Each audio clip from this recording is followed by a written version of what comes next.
Asante mpenzi wangu. Mama. Ni mamako.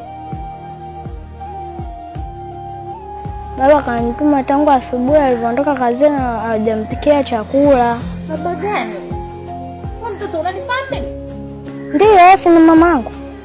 Umenifananisha. Mimi sina mtoto. Hebu usiniharibie siku bwana.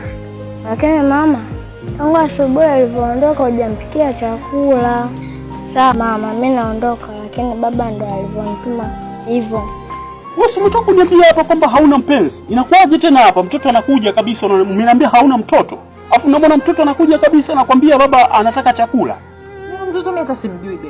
Ina maana kumbe mpenzi wangu unadanganya, si ndio? Hamna, mimi sikudanganya mpenzi wangu. Mambo ni wewe.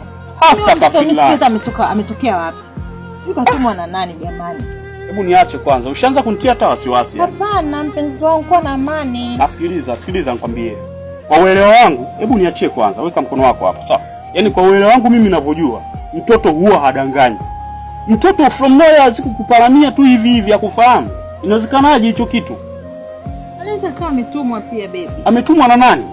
Na watu wasiopenda mahusiano yetu. Ina maana ni kwamba na mimi unaniona mtoto, si ndio? Unidanganya unavyojua wewe.